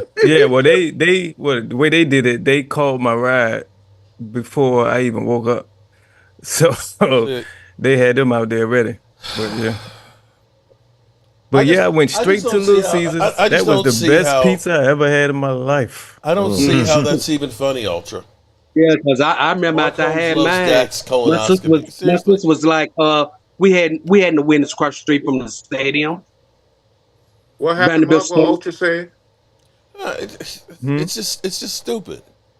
What happened? No, what did you say? This is the kind of stupid shit I literally talk about. Mark Holmes loves Dak's colonoscopy. What the fuck's that got to do with football? Remember medication. Some of these folks need to be on medication, Mark. You know what I'm saying? You know, we all know Ultra Cowboy. What's up with Ultra Cowboy? So enough said on that subject. You know, Leo. Hey, Mark, look what Drew said. Never agree on nothing, but that what you just said. I have to agree with you on that. Yeah. About the medication thing. Same thing. You know, birds of a feather flock together. Drew and Ultra. Come on, man. Stop. Y'all, you know what y'all act like? A bunch of stupid junior high school mother humpers. That's just stupid shit. Anyway. I heard you watch pictures of Dak during your colonoscopy. Oh, okay. Yeah. So here's the thing about people say things like that. Sometimes their life ain't the best, so they got to project that on somebody else. If they miserable, they want somebody else to be miserable. That's how I see things. Here's the thing: it's a failure to realize. Let me say this: it's a failure to realize that when part of our problem, historically is that we do not talk about this, especially men. We do not talk about these type of things amongst ourselves. And the fact that it's actually happening, that's not what some people see. You see what I'm saying? That's not this is a greater good. Again, it's types of conversations that need to happen. And having them out front like this, it's a good thing. But for some folks, it's unnerving for them. You see what I'm saying? And this is the way they take it. They take the conversation in a different direction. Ridicule is ridicule and torment is their objective. So it's hard for them to see that something very good just happened here. On top of the laughs, you know what I'm saying? Because good God Almighty, this really was coming to America barbershop for real. Yeah, and that process of doing the prep before your colonoscopy is a tough one, but it's one that you only have to go through once every 5 to 10 years. 5 if you have family history, but 10 if you don't. I have to do it every 2 years. Yeah, 2 years. Wow. I had 8 polyps the first time, and 2 of them that were over 2 centimeters. Okay. Wow. Yeah, wow. I'm about due. That reminds me, I'm about due again. I got to get my physical. Hey, what's going on? I do mine 4 years from now. But don't. I had my first one in 2018 when I was 50. Yep, I got. My dad passed away from colon cancer in 2014. So, family history, I was told to come back every 5 years. So. Yeah. Okay. Yeah. There you go. All right. So we've got colon cancer, colonoscopy, and herpes going on in here. It's just been a great day. All brought to you by me. That's crazy. Yeah, Derek. Damn, Derek. And a peanut butter and jelly time. Each one of those, Derek started it. Yeah. Just make sure everybody takes your antibiotics. That's all I'm saying. There you go. That's right. Wash your hands. Yeah. All right. Let's get some final thoughts out of here from everybody. Thanks, Drew. Any other sexually transmitted diseases or ailments, feel free to air them out. Yeah, I got Cowboys blue fever. Oh, shit. We all got that. I was just about to say I've been inhaling all this Super Bowl winning smoke right here. You see behind me. I hope you have another dream about me, Mark. I hope Pause.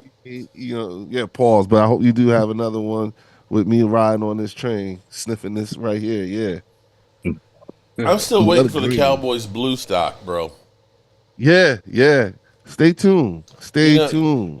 I see you promise a lot of shit, and you never deliver on anything. No. I prioritize things, and sometimes some things get knocked down in terms of priority. Bro, if I had $1 for every time you said you were going to be doing something, I could go to the club and be Pac-Man Jones, man, and make it fucking rain. Mark, let me ask you something. What's that? From seed to crop. How long do you think that takes? Seed to crap.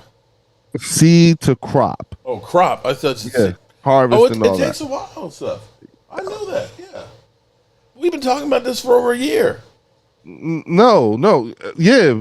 Well, you got to go from conversation to actual factual. You see what I'm saying? You got to breed. Oh, no, but I thought we've been talking about getting together after the season, you and your partners. Yeah. Oh, yeah. Yeah, we probably have to do something when we like for a game. We just couldn't get it done this past season. Yeah. That's next season. Yeah, we'll probably I'm figuring at some point we'll catch up with each other. Since we'll have something to plan, we'll have something to talk about. That's like 5 months from now, bro. Yeah, so we can, at some point. Okay. It's no rush, bro. Believe me, it's no rush. All right. No rush. Okay. Anybody else have anything else going on? The Eagles won the Super Bowl, and we're going to win again. Literally anybody. Happy anniversary. And we picked up a new player from the Giants, Ojulari. Oh, you guys let quite a few players that you like. No concerns? So hard behind the scenes to make this a reality. I got a. I'm just looking forward to the draft and all, but I hope we do well. Today. Yeah, I'm a. Leo, I gotta say your Sixers suck though. Yeah, well, listen, we're banged up right now. Mm-hmm. Yeah, I mean, all the starters are out. Anyway, yeah, it is what it is. We got we have to wait and see what happens with our squad, man. Again, the Eagles can ride their Super Bowl up until next Super Bowl, and that's cool. But once the season starts, it's full steam ahead, and the season for us starts now. So we need to, that's all. That's all it is. It's I'm excited about the different way our team is being put together and how it's run, but ultimately they have to get into training camp, stay healthy, and hopefully Dak's good to go. It would be nice to be able to just give them a game since the Eagles are so good. Yeah, we just want to be able to line up and give them some sort of game, to make it that way we just don't hand them the division, since it's a foregone conclusion, right, Leo? Absolutely. Yeah, of course. I'm tempted to say that I'm going to go to Philadelphia this year for a game. I'm tempted to say that. Really? Well, I tell you what, I've been to 2 Philly-Dallas games in Dallas, and both of them we got our teeth kicked in. Real? Oh. Okay. So Leo, you better protect him. Cooper went off on him. Oh, if he comes up, he's good. I'll say I'm debating that one. Okay. But I'm gonna need some serious protection around there, man. Mark, you should meet Game Time Brian so that way y'all can go together. Where we need to see to the Eagles game. He wants to go. He wants to come up here game time. Yeah. I don't have a problem. I've been to many Eagles games. It doesn't bother me, Mark. See? I'll go with you. I told you it's not. You probably have a better time than you thought you would. Again, it's not as bad. Again, it is what it is. You got to understand, what you're dealing with. But as long as you understand that you're going to be yelled at, you have to be able thrown to. At you. Yeah, you got to be able to laugh it off. But hey, listen, I'm always good to go to an Eagle game. Those are the games I like to go is when I have some people with me. So that's what's fun. And Cowboys, I was gonna say, I give it to y'all. Y'all roll deep. I don't have a problem with going to a game. I would love it, but he's at 39 home runs. But anyway, I gotta go, guys. I'm getting ready. I got a live stream at 8:00. There you go. All right, fellas. I'm just getting ready to put out a members only video at 7. So any members, check it out. So all right, everybody, I am out. Mark, I'll talk to you, bro. Peace out. All right, and we're gonna go ahead and get ready to roll on out of here too. I've been cussed out enough times by Ultra. And was Ultra talking about Dank Demas again? Oh shit. She put out a video saying, I got a butt in the front. We is doomed in society. Leo. Yes, ma'am. I gotta say, those fat fries in Philly, they are good though.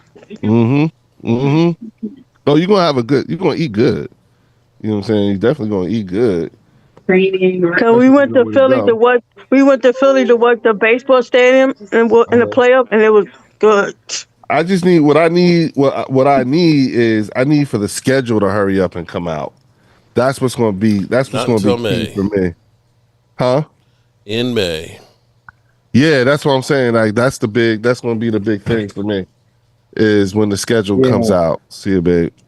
You know, because then it helps to plan. You know, like my schedule too. Leo, you lost a lot of your defense. What y'all gonna do now? No, I mean, to be honest with you, it's okay. I'm okay with it. I'm more than okay with it, particularly since we have a number of players already. I like Jalix Hunt. You know what I'm saying? I like to see what we're going to get out of him. You know, dope that we got Zach Bond coming back. You know, we like most of our defense is coming back. You know, you still got Jordan and Jalen. You know what I'm saying? You got a great front. And more than anything else, that makes everybody else better. That's what we don't and our secondary too. I mean, it's even young. With losing Avante and losing Slay, you know, like hey, we still got Quinion, we still got Cooper, we still got Reed, but then we also got Keely Ringo. You know what I'm saying? You know, so I like the fact that these youngins who been on the team, you know what I'm saying, are going to get a chance to step up. You know what I'm saying? At least, and then let's see what we draft. You know what I'm saying? So it's it's going to be. I'm interested. Like I can't wait to see how this works out for us. You know, it's dope that we got AJ Dillon on the team. You know what I'm saying? Mm-hmm. To add depth in the running back position because now, you know what I'm saying. That tells you, you know, like I can't wait to see what Jeff Stoutland does with the youngin we got from Texas in the trade for CJ Green, the offensive lineman. That's another project, just like Makai was. You know what I'm saying? And that's another dude. That's another cat we lost that went and got a bag. So you know, Makai went Hollywood on y'all. Oh, hey, it's okay. You know what I'm saying? It's okay. Yeah, you couldn't blame him, Leo. Nah, he got the bag. You know what I'm saying? That's okay. I mean, you couldn't blame him. Yeah, it would have been really, really dope if we could have figured out a way to keep him, but it's okay. You know what I'm saying? We got the youngin from the Texans, and it's another project. You know, I was talking to a couple of Eagle fans. They was pissed off about that contract that with the chart. Yeah, I know. I was like, what the like? A lot of the fans was mad. They was really mad at Howie. At what's the name because he let him go. Yeah, but see, here's the thing though. They was really mad at the No, let me tell you. That was a good thing for us letting them go. And let me tell you why. Because one, we have somebody that we can put in there, you know what I'm saying? And then two, what he would equate to in terms of from the compensatory equation. Because Makai was a first round draft pick. You see what I'm saying? And so if we, so we could we can get Young there too. You know what I'm saying? We can also, because we got so many picks in the draft. So what if we drafted at least two new offensive linemen? Mm-hmm. You know what I'm saying? Yeah, maybe this is the draft. Yeah, I had a lot of players to go to different teams this year. Yeah, which is why we have a number of picks that we have in the next 2 years. You know what I'm saying? We're maxed out for the next 2 years, especially and 17 out of our 20 something picks are in the first 4 rounds. 17 in the next 2 years. So it's like, and we got a total of 20, I think, or 21. Whatever we're up there. You know what I'm saying? Letting CJ Gardner-Johnson go and trading him for the youngin who's just basically like the same thing that Mekhi Becton was. Someone that the team looked at as a bust, offensive lineman. The kid is big. Okay. You know what I'm saying? What can we do with this one? You know what I'm saying? Give him to Jeff Stout. Did y'all get anything for Slay? No, because y'all believe in and got picked up by Pittsburgh. I think he may have counted on the I think, right, Mark? Slay big play Slay counts towards the equation, right? It all depends on how much he got paid and if you sign anybody in comparable. So it goes by how much time they play. It's a complicated formula that they don't tell you exactly, but it goes by how much playing time they had and how big a contract they signed, and whether or not you sign somebody who's comparable to it. Which is because he made a lot of money. Yeah, but see, now you see why Mekhi Becton signing for what he signed for with the Chargers. You see how it worked out for us in the equation. You see what I'm saying? Yeah. That and then on top of that, it also sends a message because we also extended Lane Johnson for 2 more years beyond here. So we got him through 29, I think. Right. You know what I'm saying? Actually, I saw something. This was actually interesting to me because earlier this week there was a thing somebody had been posting. Dak Prescott had 4,000 yards. They had like the number plus. So you had Dak Prescott plus 4,000 yards. Right. You had CeeDee Lamb, 1,000 yards plus. You had Zeke Elliott 1,000 yards plus, although Zeke was only 1,007 yards. And they had Micah Parsons with 10 plus sacks and 10 plus interceptions for Diggs. And they were also talking about, Dak Prescott's an $89 million hit. It's like, well, actually, we restructured it. But I was going through and I was looking at cap numbers, and here's what's crazy. And the difference that most people don't dig deep enough to find out. When you go through, let me pull up the Eagles because I want to make sure I don't lie, because Lord knows somebody will call me on some shit. If you look at the Eagles, it's crazy because in 2029, this is what's crazy. They have Jalen Hurts is a $97 million cap hit. Yep. You've got A.J. Brown as a $29 million hit, right? These are all voidable years. You've got Jordan Mailata at $35 million. You got Devontae Smith at $35 million. You've got Saquon at $31 million. You got Landon Dickerson at $35 million, and you got Jake Elliott at $8.6 million. Yeah, dude, that's like $250 million in voidable contracts. I don't know how the fuck they are able to do these. Wait. Here you want to know what it is, what's going to happen here is I think Howie has it set up to, if you look at the way these we got all these draft picks, right, over the next 2 years, okay, which would put us at 2027, right? Yeah. So at 2027, well, by 29, these draft picks that we're picking for the next couple of years will still be in their rookie contracts. Plus the years after that too. Well, they'll be getting other contracts because the guys you're drafting now, 4 years from now, will be free agents unless they're a first-round pick. Because you have a fifth-year comp. So, you say 2027. I got you. But I'm sitting here just looking at A.J. Brown's cap number in 2030 is $53 million. Yeah. And so it's like, that's the difference of when everybody says, oh, well, Jalen Hurts is only, $29 million. Dak Prescott is $80 million. Because they've thrown all this money into the back end.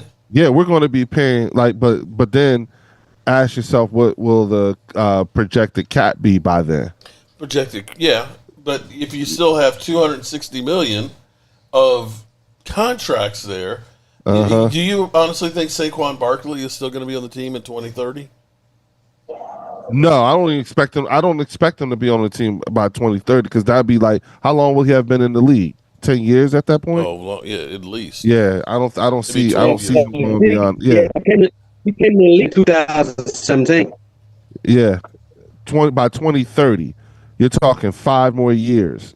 You know what I'm saying? I don't see him. I don't see him lasting 5. Hey, I'll talk to y'all later. I got to jump off here. Yeah, and all right, big we're going dog. to jump off here too. Okay. But by comparison, here's the thing: that same year that you got 97 million for Jalen Hurts and all those contracts, you got Dak at 10, CeeDee Lamb at 28, and Osin Digazua at 4. So you got a grand total of 44 million versus 260. All right, but then ask yourself But you might get another Super Bowl. I was about to say that's what I was about to say. Yeah, but look at what you got. Like, will you have? We probably would have gotten another Super Bowl by then. Maybe. Which means that would be 3 Super Bowls in 15 years. That's not bad. Maybe, but you're counting the chickens before they hatch. No, again, a lot of other things have to fall into place. But if we're like you said, when we're talking about those years, you know what I'm saying, those voidable years where all that money is going, when we got to pay that bill, it's like, okay. Well, because I'll say that when you had, what's his name who went to Jacksonville? When you won that Super Bowl there with Nick Foles, everybody thought that, oh man, that same team is going to be racking them up. And basically, you had to start all over, new coach, and basically a lot of new players and things to get that next one. Look, I'll say this: that Nick is one and done. Well, again, one of the reasons why I think, I always say Jalen gets the dig in terms of, when you think of elite quarterbacks, is no one really pays credence to the fact that this dude has had a different offensive coordinator every year, damn near every year. So and we're now in the same scenario that you guys are in, but just from an offensive coordinator position. I hear you hired within, and yours became the head coach. You have a team, an organization that says, yes, we're going to have a different offensive coordinator, but let's surround him with as much talent as possible. Absolutely. But what I'm saying to you is that I think that part, that one aspect does not get brought up often enough, in my opinion. If we're really talking about evaluating quarterback play, what about why not give credence to the fact that this dude had to learn a different language pretty much every year since he came into the league? That's and to be able to perform as he has in that period of time is absolutely remarkable. And I will say that the best thing you can do for a quarterback is make sure give him a good running game. And that's something that they've always made sure that he's had. And you have the best running game in football. Let's be real here, with the best offensive line. I don't a smothering defense that. But isn't that what you're supposed to do? Yeah, but when you sit there and look and say, how many games did Jalen Hurts not have to throw more than 22 passes? The first 4 games. Oh, it was more than just the first 4. I don't think he threw over 25 he did, passes. Because they figured out the secret formula is no more than 24 to 25 passes a game. If you keep them under that, you're going to win. And then and you give Saquon X amount of touches. Yeah. So is that saying that he's an elite quarterback? Hey, let's protect him by making sure he doesn't throw more than 24 passes. No, that's the reason. That's the reason why I said Dallas need to draft Genty. No. I'm not saying that. He had 2,900 yards last year and 18 TDs. You can't say he had 2,903 yards and 18 TDs. That's not exact. I mean, if you were to look at that on any other team, you'd say, okay, he's an average quarterback. Yeah, but any other team doesn't have the same run game that we have. Every other team doesn't have the same defense that we have. Every other team, So in other words, he's not having to do it all. No, yes, but he's still in the. But he. All right, so what you're saying to me is that anybody could do what he's doing behind that line. I didn't say anybody can. I did not say that because you still have to be able to throw the football. I could exactly. Not. And wait a minute, not just that, but can also learn 5 different offenses in 5 years. It's a lot easier if you only have to throw 20 passes a game and you are stout in every single position. It's a whole lot easier than if you are a quarterback that's got a new offensive coordinator and an offensive line that's shit and only one but you still receiver. but that's so again, because he comes from a more complete team. You know what I'm saying? That means that that takes away from him being an elite quarterback. If you're telling so an elite quarterback is what? Someone who throws for a lot of yards. Bro, if you're only throwing 24 times out of say 60 or 70 plays, you are literally basically it's almost like you've been lulled to sleep. We have to be so concerned about stopping the run like Kansas City did, where they had to put 8 men in the box, and you have elite receivers to throw to. It makes life a lot easier than if you have to be Dak Prescott, where you've got no offensive line and you're running for your life, and you've got no running game to stop, and you got one freaking receiver. So because basically because Dak Prescott is running for his life and running around and throwing the football. That's a lot harder than when you have a great offensive line and you're handing the ball off. And so that's why he's the elite quarterback. I didn't say that Dak was okay. I'm just pointing out. All right, let's say Patrick. No, hold on. Just listen to me for a second. Okay, so games that he played. Okay, start out the season 34 passes. See, here's the thing: 34, 30, 38, 30. After that, 25 passes against Cleveland, 14 against the Giants, 20 against the Bengals, 24 against Jacksonville, 20 against Dallas, 28 against Washington. That's one of the higher games. 22 against the Rams, 19 against Baltimore, 21 versus Carolina. Bro. Wait. And was those wins or losses? They're wins. But they won not because of Jalen Hurts. There's a difference. We can say, and they didn't lose because of Jalen Hurts either. It's kind of hard to lose when you only have 14 passes, bro. Here's the difference. Sometimes Jalen Hurts can win the game for you. Sometimes Saquon Barkley, looks like more times than not, Saquon actually did. With the Cowboys, they only win if Dak Prescott is playing at that level. And that's not good, Mark. That's right. But to turn around for everybody to say, well, Dak just sucks. But it's not a correct statement. I'm not saying, you look at that. I didn't say Dak sucks. I said, I never said Dak sucks. I said putting Jalen in the elite quarterback conversation. And here's the other side of the equation. When you give up 19 to Baltimore, you give up 20 to the Rams, you give up 18 to Washington, you give up 6 to Dallas, you give up 23 to Jacksonville, you give up 17 to the Bengals. It's a lot easier to win when you don't have to be in a track meet. There's no pressure. Again. So you're holding against him for having other. It sounds like you're holding it against him. I'm not holding it against him, but I'm trying to point out. If you had to put Jalen Hurts on, say, Cincinnati's team, are they winning the Super Bowl? Okay, see, and herein lies where the problem for me comes, because you just did it.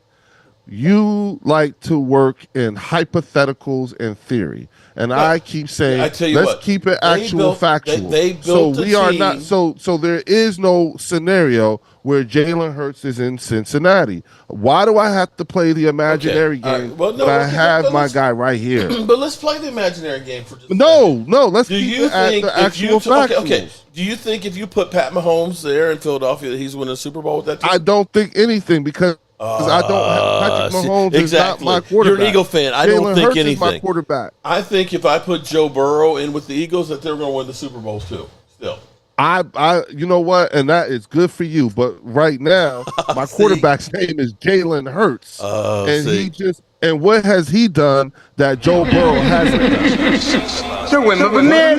What has Jalen done that Josh Allen hasn't done? Okay, all right.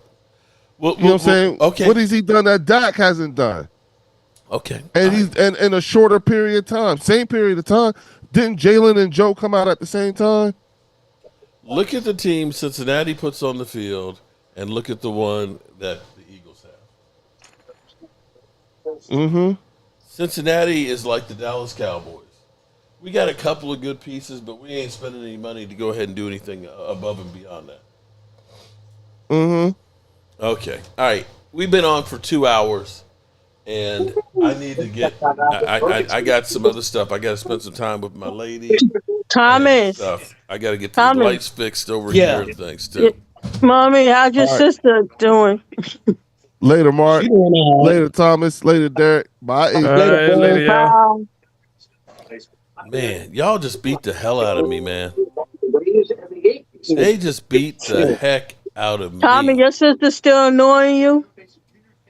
Right, nah, she cool. I talked to her early in the week. Alrighty, good people. We appreciate you. Stand more. I gotta get out of here. I gotta get out of here. Down, get a hold of yourself. Just please let me handle this. I gotta get out of here. Calm down. Now get back to your seat. I'll take care of this. Do you want on the phone? Everything's been all right.